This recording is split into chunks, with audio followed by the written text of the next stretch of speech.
Bonjour à tous, très heureuse de vous retrouver pour cette quotidienne du 16 février. Au sommaire aujourd'hui et en actu, on donne la parole à Regula Zellweger, la syndic de Givrin, qui est avec nous et qui attend en coulisses. Bonjour à vous Regula, aujourd'hui vous reprenez les rênes du conseil d'administration du Nyon Saint-Cergue et du TPN, on parlera en plateau.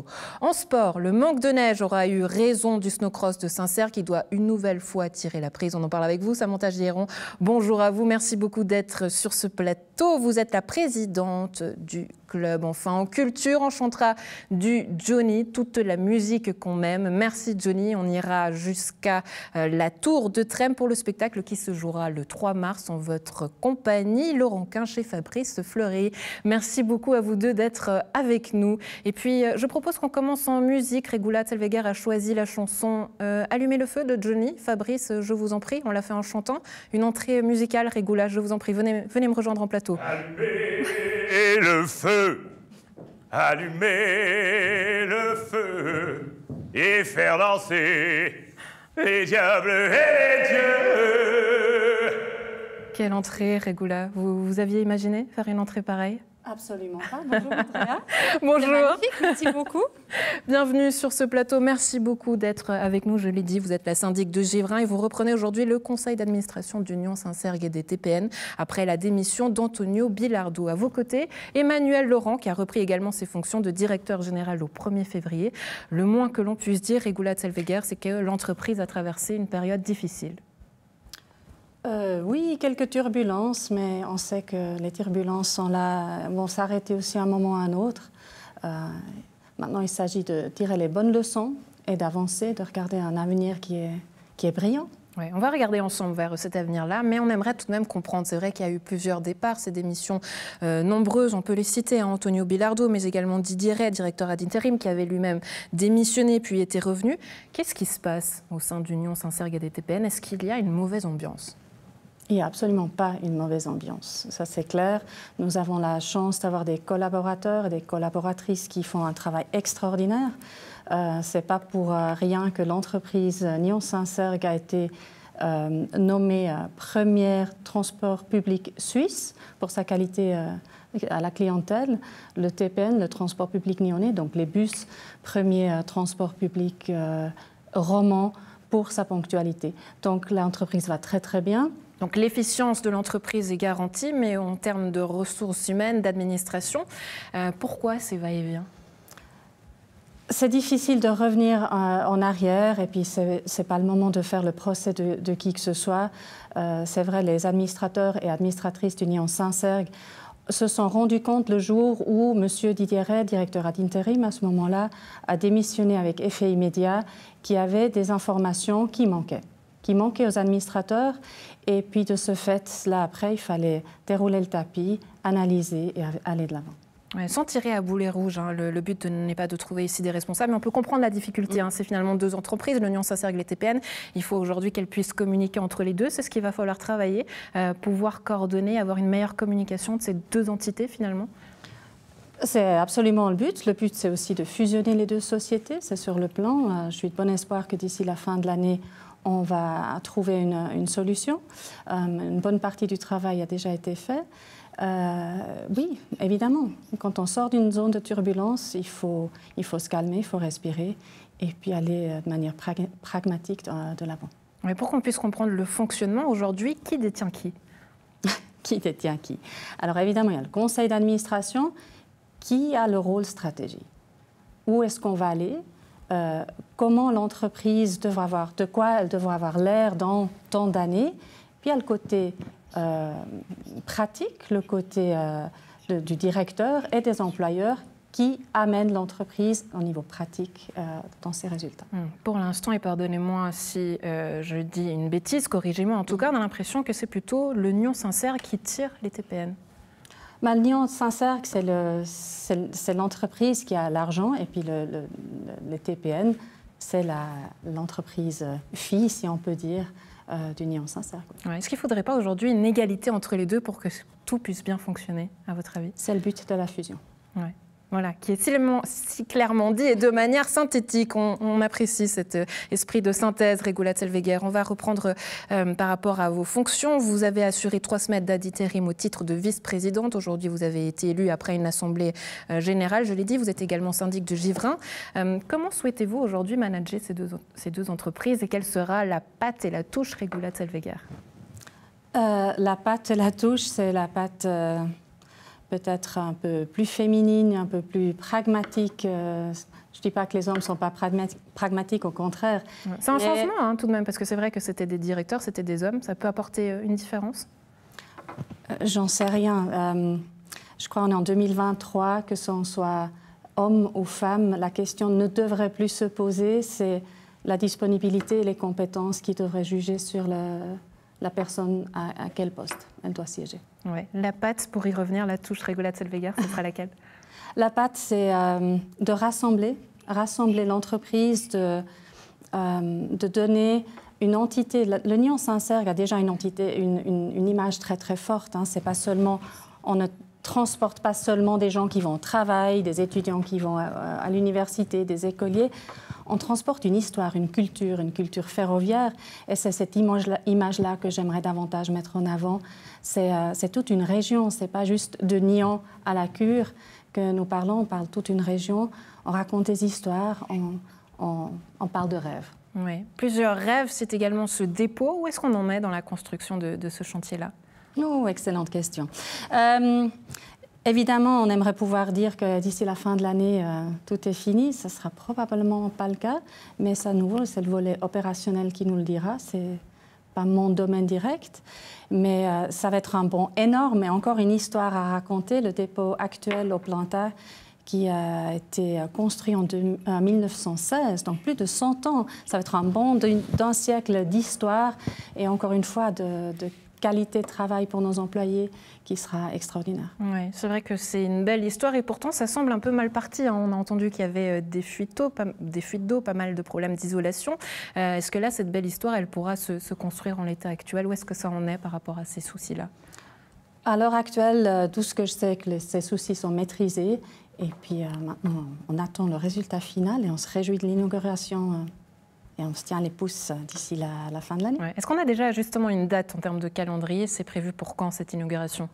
On a des vœux, mais ce vœu, je le garde volontiers pour moi. Ouais, un vœu secret, d'accord, on va les souhaiter en tout cas meilleurs. Pour rester sur cette idée de calendrier, quelles vont être les grosses échéances maintenant à présent pour les TPN et l'Union Saint-Sergue? Est-ce qu'il y en a peut-être des événements clés, des dates importantes à citer, puisqu'on a parlé évidemment aussi de ce patrimoine et de cette histoire que sont ces transports publics pour la région?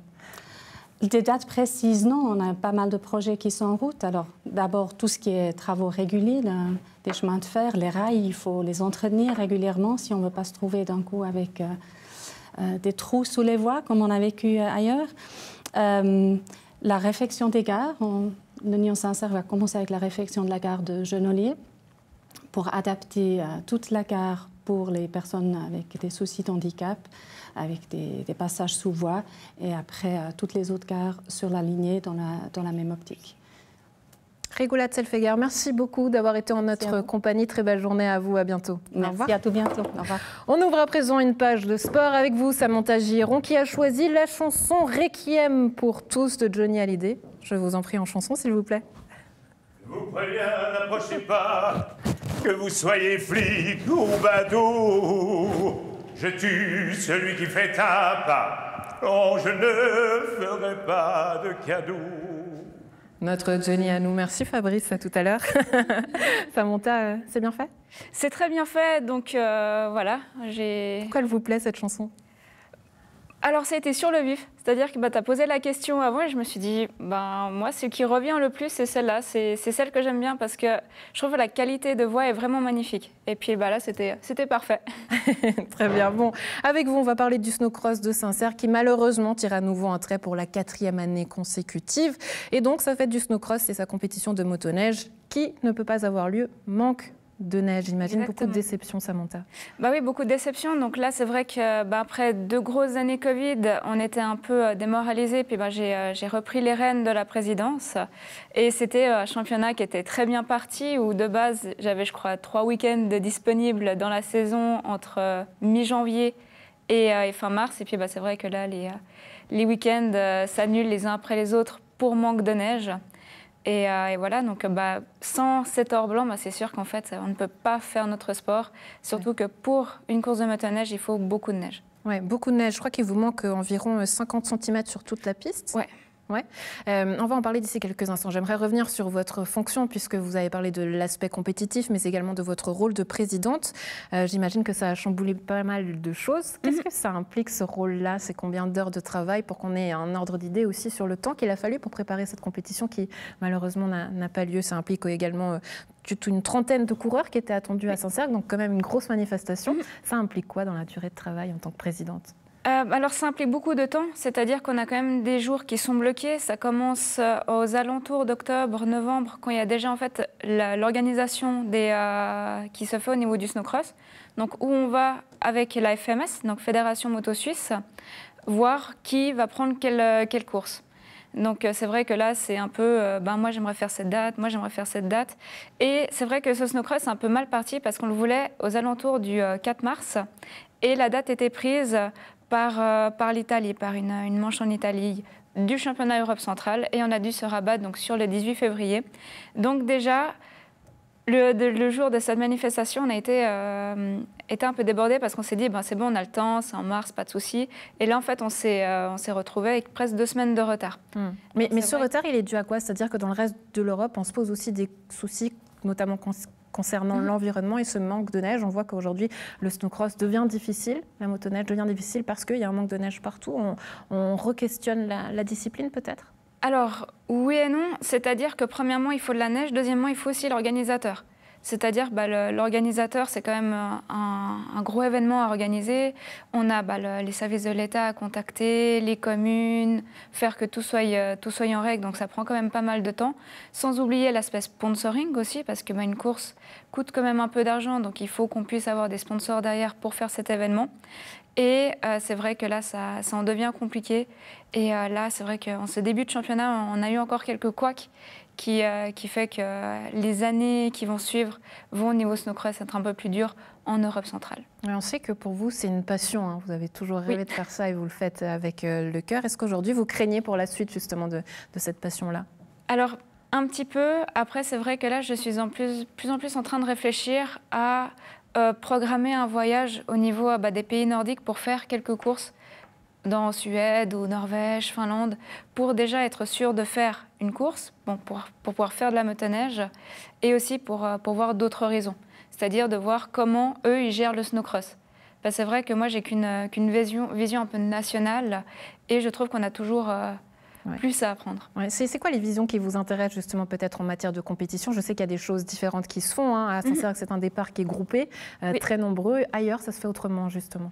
Alors oui et non, c'est-à-dire qu'on a toujours le thème snowcross, donc minimum, je vous dirais le maximum de machines, entre 7 à, là au Moss on était 17 par exemple sur la ligne de départ, donc c'est vraiment un départ groupé où on part ensemble, et c'est vrai que de plus en plus on a un style dominator, c'est-à-dire en fait c'est une course qui vient je crois des États-Unis si je ne me trompe pas, où il y a 2 ou 3 pilotes qui font 2 tours de circuit.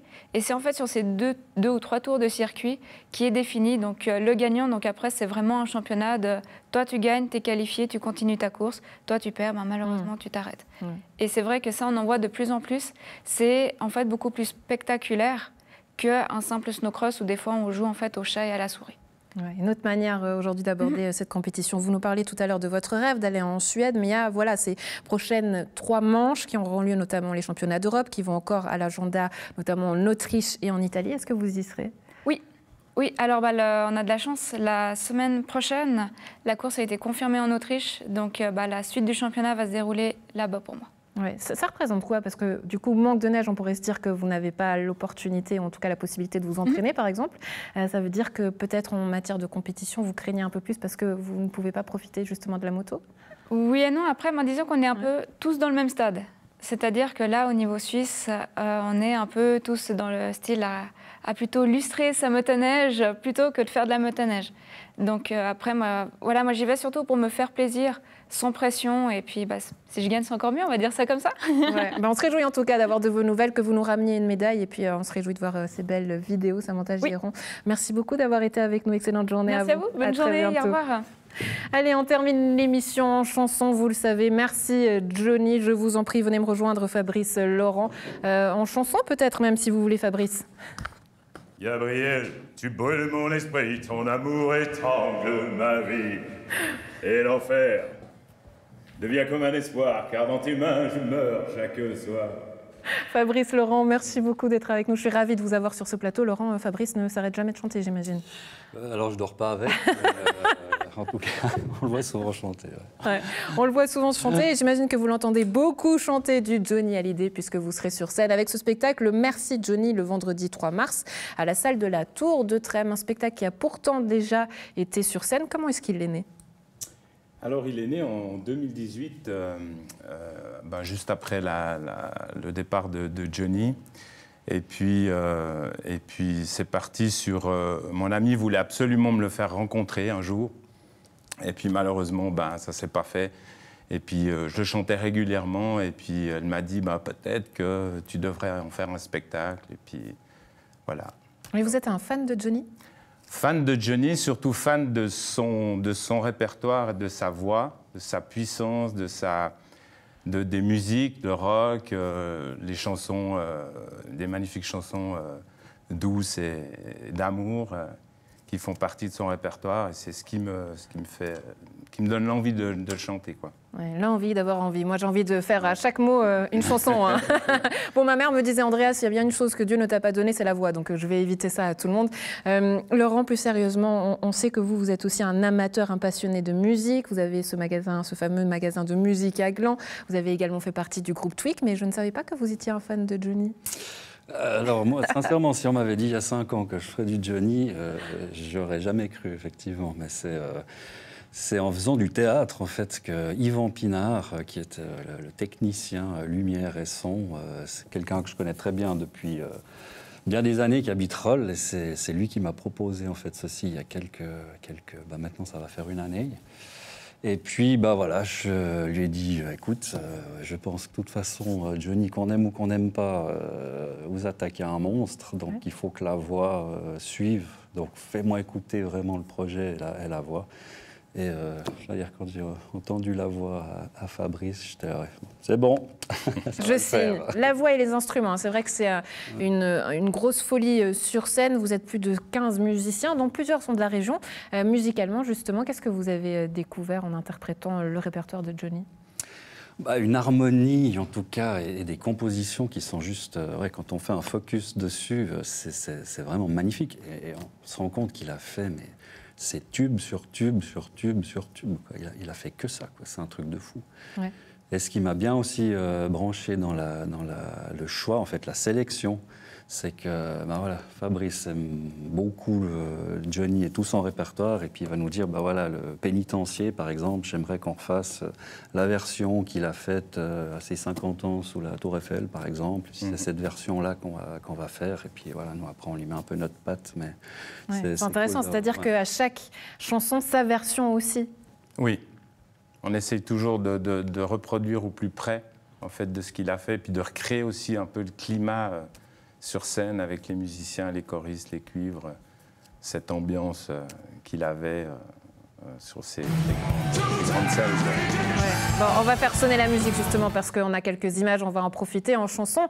En régie, allez-y, c'est à vous, plein pot, les images.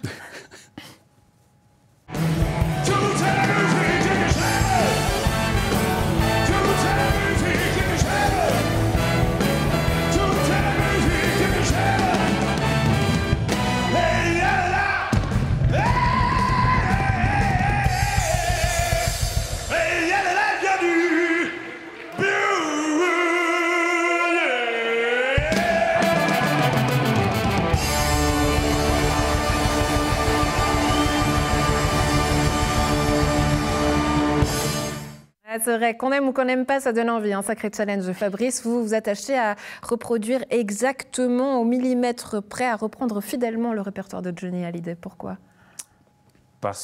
Déjà pour lui rendre hommage, pour que ce soit le plus juste pour lui, par rapport à son public. Les gens sont quand même très attentifs quand ils viennent nous voir en concert, que ce soit comme il le faisait lui. sans vouloir le singer ou quoi que ce soit. C'est quoi le plus difficile justement de faire comme Johnny? Alors, je dirais que c'est toute sa puissance vocale qui est très, très, très dure à travailler, quoi, pour arriver à son niveau, quoi. Donc, c'est un travail de longue haleine, tous les jours. Ça se travaille comment, une voix de Johnny Hallyday? Donnez-nous quelques exemples, peut-être en chanson. Hein. Moi, ça nous va, hein, on se régale. Bah, c'est surtout après un registre, en fait, qu'on a ou qu'on n'a pas aussi. Hein. Moi, j'ai la chance d'être dans son registre vocal. Donc, du coup, j'ai cette puissance vocale qui me permet de le faire. Donc, voilà, c'est tout simplement ça, quoi. Votre morceau préféré, c'est lequel en chanson? Marie. Marie? Ouais. On peut écouter un extrait? Oh oui. Oh Marie, si tu savais tout le mal que l'on me fait. Oh Marie, si je pouvais dans tes bras nus me reposer. Évanoui mon innocence, c'était pour moi la dernière chance. Peu à peu, tu disparais. Malgré mes efforts désespérés. Bravo, et on voit Laurent qui bouge tout de suite. Vous avez les frissons à chaque fois que vous l'entendez? Franchement, mais c'est bluffant, c'est bluffant. Et évidemment, quand on travaille le répertoire, on écoute l'original, on a la version qu'ils ont faite, soit chez Barnabé, Servion, c'est ces enregistrements-là, et il y a des passages, mais franchement, je suis là, mais attends, je suis en train d'écouter l'original ou je suis en train d'écouter la reproduction, entre guillemets, et puis c'est vraiment bluffant, quoi. Ouais. Ce qui est assez fou, c'est que finalement, vous arriviez à trouver cette harmonie aussi, hein, parce que vous n'avez pas du tout l'habitude de travailler ensemble. Plusieurs musiciens qui viennent de la région, on l'a dit, mais aussi d'un peu partout. Comment vous avez fait pour travailler, finalement, trouver tous vos accords et réussir à vous caler, à trouver cette harmonie? Alors moi, je les ai rejoints, en fait. Ils étaient déjà bien en place en 2018-19. Barnabé, là, c'était du 2019. Après, bon, voilà, pandémie, ça s'est un peu freiné. Puis moi, je les ai rejoints il y a une année. Mais il y avait déjà les partitions, il y avait déjà beaucoup de choses faites. Et puis, ce qui était aussi intéressant, c'est de rejoindre un projet où, en fait, on est 2 claviers. Donc, il y a Camille Reitart qui fait le piano. Et en fait, moi, ils avaient vraiment besoin de quelqu'un qui s'occupe du registre de l'orgue, de l'orgamon. Voilà, donc une bonne section, on va dire. Ce qui nous manquait. C'est ce qui apparemment leur manquait. Puis après, c'est cool aussi d'avoir une bonne fusion entre deux claviers, comme dans 2 guitaristes. Il y a aussi 2 guitaristes qui s'entendent très bien. C'est cool, quoi. Une seule date pour l'instant, le vendredi 3 mars. Pourquoi? Est-ce que ça veut dire que du Johnny, on n'en écoute plus et que c'est vieux jeu? Non. Non, on espère pouvoir en faire d'autres. Et puis, on mise quand même pas mal sur ce concert pour faire venir des programmateurs. Et puis on espère qu'on pourra faire d'autres festivals qu'on avait fait à l'époque, le festival pop-rock à J, par exemple, ou d'autres dates. Et puis peut-être s'exporter encore une fois. On était parti en Espagne une fois pour jouer Merci Johnny, donc pourquoi pas. Ouais. Appelez-nous, ils sont là. En tout cas, on serait ravis que ça se fasse depuis le plateau de Nyon Région Télévision. Ça s'appelle Merci Johnny et c'est donc le 3 mars à la salle de la Tour de Trême. Messieurs, merci beaucoup d'avoir été avec nous. Je peux vous demander une petite dernière? Je te promets. Je te promets le sel au baiser de ma bouche. Je te promets le miel à ma main qui te touche. Je te promets le ciel au-dessus de ta couche. Des fleurs et des dentelles pour que tes nuits soient douces. Fabrice, merci beaucoup. Laurent, un plaisir d'avoir été en votre compagnie. Très belle journée à vous. À la maison, on espère que l'émission vous a plu, en chanson ou pas. Quelle est votre chanson préférée de Johnny? Peut-être. Faites-nous votre retour sur les réseaux sociaux. À demain. Bonne suite de programme.